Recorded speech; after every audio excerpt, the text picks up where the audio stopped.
Ito, pag-usapan naman natin na ibang issue na naman. Ngayon ay kahapon ay katatapos lamang ng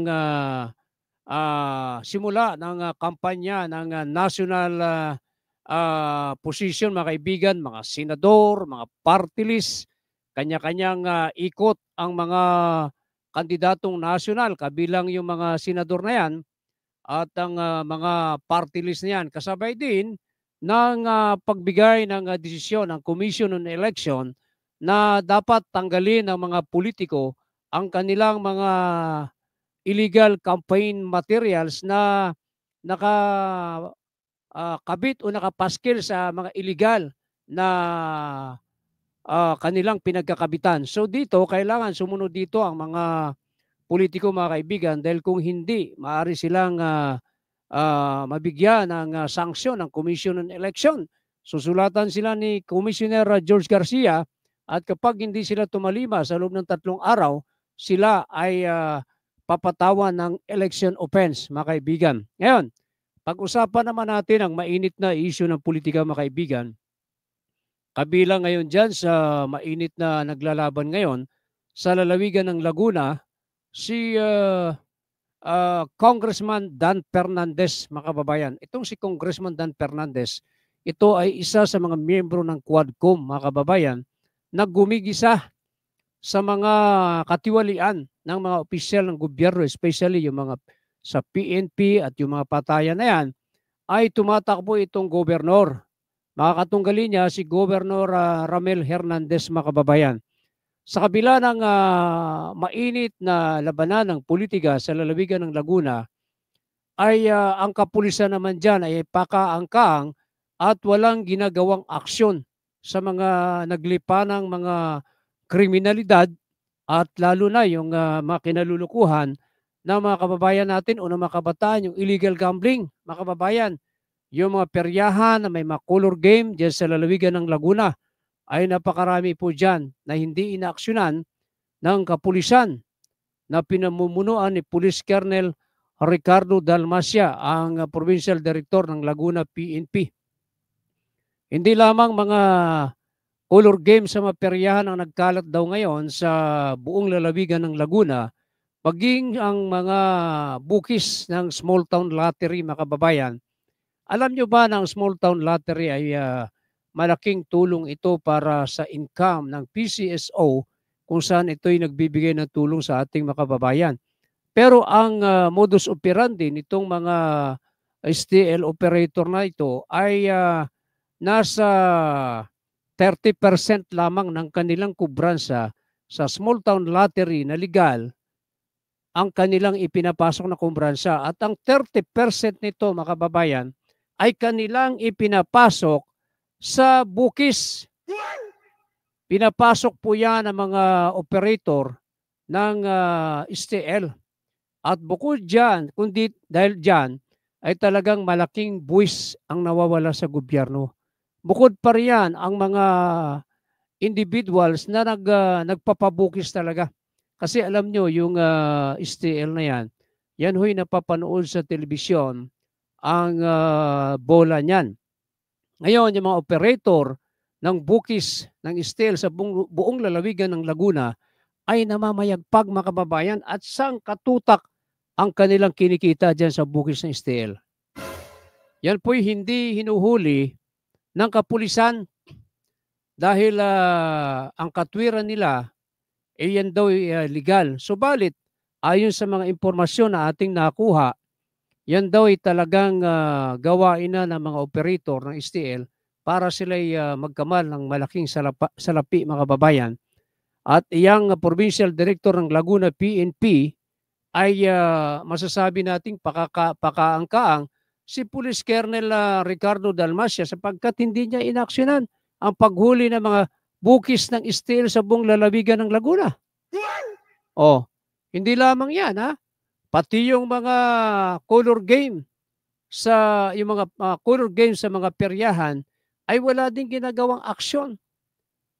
Si Police Colonel Ricardo Dalmacia, mga kaibigan, at maging ang kanyang intelligence chief, na si Police Lieutenant Colonel Ricky Dalisay ay wala ring ginagawang aksyon. Itong si Colonel Dalisay, nagparating tayo sa kanya ng impormasyon na nagkalat yung mga illegal gambling sa buong lalawigan ng Laguna, subalit walang ginawang aksyon ang mama at deadma lamang doon sa ating query na alam naman ni Colonel Dalisay na ang miyembro ng media katulad natin ay fourth state ng ating bansa, mga kababayan. So dapat malinaw nga na ang nakalagay yan sa batas, sa Code of Ethics at sa mismo yung kampanya ng gobyerno na dapat ang mamamayan ay makipagtulungan sa mga kapulisan para masugpo ang mga illegal na gawain. Subalit hindi po tayo pinansin ni Colonel Ricky Dalisay na sinasabi natin ay may mga nagkalat na mga illegal gambling sa buong lalawigan ng Laguna bilang siya ay intelligence chief officer. O ngayon, anong ginagawa ng mga opisyal na ito? At ang balita natin, yung mga bugis ng STL na yan, hindi raw hinuhuli ni Colonel Dalmacia dahil yan daw ay may alam daw dyan si Governor Ramil Hernandez at maging si dating DILG Secretary Binhor Abalos kung kaya't hindi nila hinuhuli ito, mga kababayan. At ang balita natin, ito si Governor Ramil Hernandez ay di umano Governor Hernandez, ayon sa aming natanggap na impormasyon, kayo daw ay tumatanggap mula sa mga illegal gambling. Gaano katotoo ito na umaabot sa 350,000 pesos weekly ang tinatanggap mo sa illegal gambling mula sa tanggapan ng kapulisan?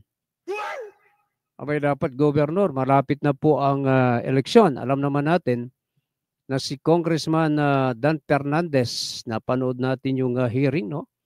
Mga kababayan, yung hearing sa Quadcom, no, na pinamumunan nila Congressman Ace Barbers at Congressman Dan Fernandez at iba pang makasama nila, kasama na nga rin dyan sila Erwin Tulfo, ay talagang binabatikos nilang illegal gambling na ito'y nakakasira sa buhay ng ating mga kababayan. Ngayon, itong si Congressman Dan Fernandez, ito'y tumatakbong gobernador. Abay, makakasira ito sa political career mo, Governor Ramir Hernandez, sir, kung hindi mo ipag-uutos na ipatigil ang illegal gambling sa buong lalawigan ng Laguna. Pabulaanan mo, sir, na kayo ay walang kaugnayan diyan sa illegal gambling sa buong lalawigan ng Laguna. Pero kayo po ang Chief Executive Officer ng buong lalawigan ng Laguna. Kaya may kapangyarihan kayo para patigilin ito. At utusan mo si Colonel Ricardo Dalisay, yan si Colonel Dalisay, utusan mo yan na ipahuli lahat niya ang mga illegal gambling, mga color game, sa mga peryahan. Isipin mo, unahin natin yung mga operator ng color game, bago yung mga STL na yan. Sa Laguna, nariyan ang mga operator ng color game na may STL. Nariyan sila Judith. Nariyan din si Nelma, si Baby, si Rowena, nakapwesto raw yan sa 3rd District. Si alias Aklang ng 1st District.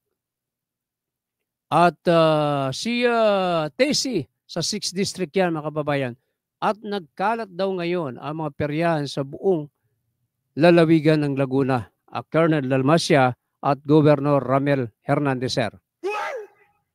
Bakit hindi mahuli-huli yan, mga illegal gambling dyan? Kay Colonel Ricardo Dalmacia, sir, aksyonan nyo po yan dahil maaari ho kayong marilib dyan dahil malinaw ang utos ng ating Chief PNP, General Francisco Romel Marbel, na dapat ipatupad ang all-out war laban sa illegal gambling. Alam po yung ating Chief PNP, napakahusay niyan. Kaya kay General Kenneth Paul Lucas, sir, itong official na ito, pakaang-kaang din eh. Nagkalat na yung illegal gambling sa buong Region 4A pero walang ginagawang aksyon. Si General Kenneth Paul Lucas, alam ko malapit na rin ito magre-retiro. Paano maging chief PNP ito? Si General Lucas kung wala rin ginagawang aksyon ito. Ngayon, balikan natin itong sinasabi natin na malaking nawawalang kita sa gobyerno, mga kababayan, dahil sa naglipana ng mga bukis ng STL. Milyon-milyon po ang kinikita nila dyan at milyon-milyon din ang nawawalang buwis sa gobyerno. Ayan, babanggitin na natin ngayon yung mga lugar na may mga operation ng small town lottery. Mga bukis po yan ha. Si alias Tita, dyan yan sa Calamba. Yan daw kamag-anak na isang Kernel. Kernel, kamag-anak daw yan, Kernel Marantan. Dyan, nariyan din si Arvin Mangiyat ng Calamba. Nariyan din ang anak ni Mayor Hain sa Kabuyaw. Nariyan din sa Santa Rosa si Myra Manila. Si Major Ibora, ang mga bukis na STL niya sa Santa Rosa, San Pedro at Binyan. Nariyan din si Sherwin Ibarra sa San Pablo. Si Mayor Osel Karatihan ng Kalawan. Hawak naman niya ang Kalawan, Victoria, at si Timmy naman. Si Timmy, hawak niya ang Nagkarlan, Liliw at Pagsanghan. Sa Gawing Alaminos naman, nariyan din ang bukis ni alias Dan. At sa Los Baños, nariyan din si John Jimenez. At si Noel, na kapatid naman ng big time na operator ng bukis ng STL na si Tusi. Yung si Tusi yan daw ngayon ay bilyonaryo na, mga kababayan. At hindi lamang daw pabukis ang negosyo nito, marami pa raw negosyo ito, katulad ng mga negosyo na ayaw noon ni President Rodrigo Roa Duterte, mga kababayan. Ang si Tusi daw ay nagpapatalo daw yan ng 10 milyon sa isang araw sa mga sabong. Lagi po yan kasali sa sabong. Ang kanyang hawak, yan, yung hawak ng kanyang kapatid na si Noel ay sa Bai. At si Jason naman. At si Tusi, ang hawak ni Tusi naman, mga kababayan, malawak ang kanyang operasyon sa San Pedro, sa Binyan, San Pablo. Lahat po yan. Yan ang binabanggit natin, Colonel Ricardo Dalmacia, sir. Anong masasabi niyo po rito kay Colonel Ricky Dalisay, sir? Kayo ang esto dyan. Dapat alam niyo po yan. Bakit hindi niyo po inaaksyonan? At kay Gobernador Ramel Hernandez, sir, gaano po katotoo na alam niyo po lahat ng mga illegal gambling na ito at ang impormasyon na nakarating sa atin, kayo daw po ay may tinatanggap mula sa mga illegal gambling na yan. Simple lamang yan eh. Bagamat kami hindi naniniwala na tumatanggap si Gobernador Ramel Hernandez mula kay PD, dapat simple lamang yan. Iutos niya kay PD na, PD, Colonel Ricardo Dalmacia, patigil mo lahat ng illegal gambling, pati yung mga color game na yan at mga bukis na yan, ipahuli mo. Yan naman ay illegal eh. Malinaw yan sa Presidential Decree 1602 at pinalakas pa ang mga penalties niyan ng Republic Act 9287. Kung kaya't dapat hinuhuli talaga yan. Ngayon dito, ang mga opisyal na ito, pag ito hindi kumilos at hindi pinahuli, abay dapat alam na natin. Pero alalahanin natin, nakakahiya ito sa ating mga kaibigan, mga kamag-anak, kung kayong mga opisyal ng PNP ay hindi kumikilos, mapupulaan kayo. Paano kayo magiging general niyan? Paano kayo magiging chief PNP? Kung ngayon pa lamang ay hindi kayo kumikilos. Simple lamang yan eh. Kapag ikaw ang provincial director, isang kumpas mo lang yan, utusan mo yung mga chief of police, titigil yan, huhuli yan. At may intelligence chief ka, ipahuli mo yan, sigurado makakasuhan ng mga iyan at madadakma. Ito, panoorin natin ang sugal na yan. Unahin natin yung sugal sa perya. Panoorin natin yan para makita.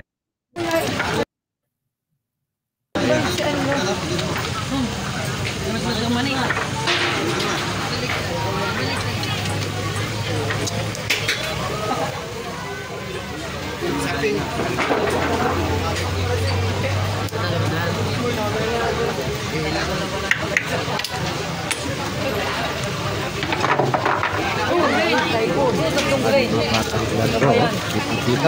ka 3 points ka.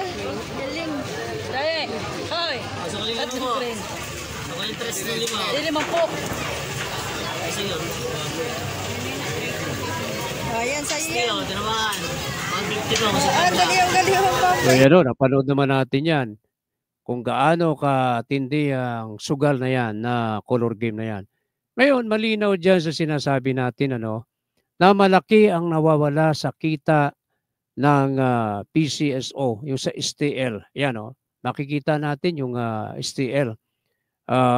Malaking tulong po yan sa gobyerno, sa ating mga kababayan. Subalit, yung mga binubukis na yan, na taya ng mga tao sa STL, ay maliit na porsyento lamang ang ipinapasok ng mga STL operator sa gobyerno, at ang 70% dyan ay napupunta sa kanilang pabukis.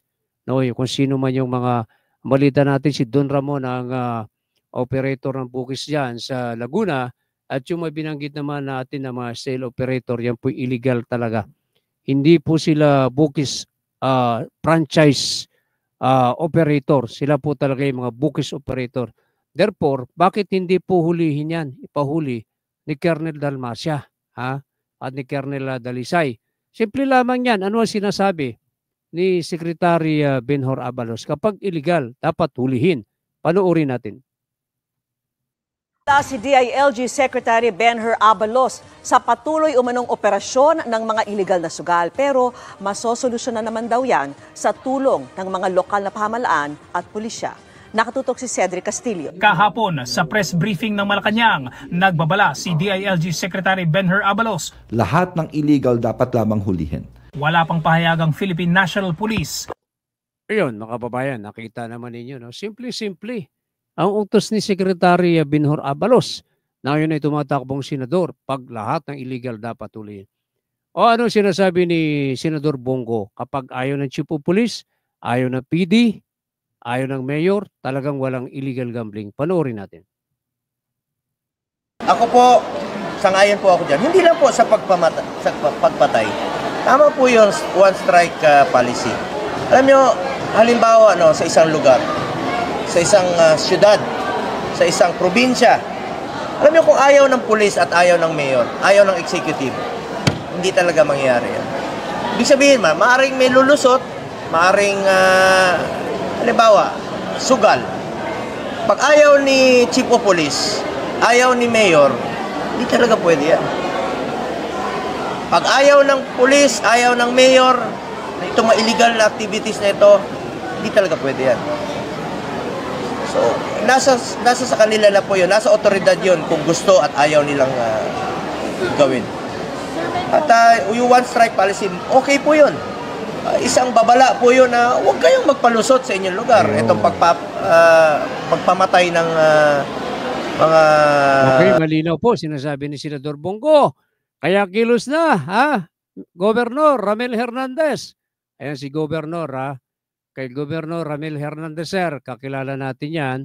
Kay Congresswoman Ruth Hernandez ay tumatakbo pa rin. Yan ay kanyang may bahay. At mahusay ang mag-asawa na yan. Subalit, bibilib lamang ang programang ito kapag kayo umaksyon dyan. At kay General Kenneth Paul Lucas, sir, utusan mo naman yung PD mo dyan, sa Laguna na si Colonel Ricardo Dalmacia, na aksyonan at ipatigil ang illegal gambling. Hindi namin tatantanan yan hanggat may nagko-complain dito sa aming tanggapan. Magbabalik kami. Maraming salamat. Ito inyong kaibigan, ang inyong kalatigo, Kamario Batigas. Maraming salamat.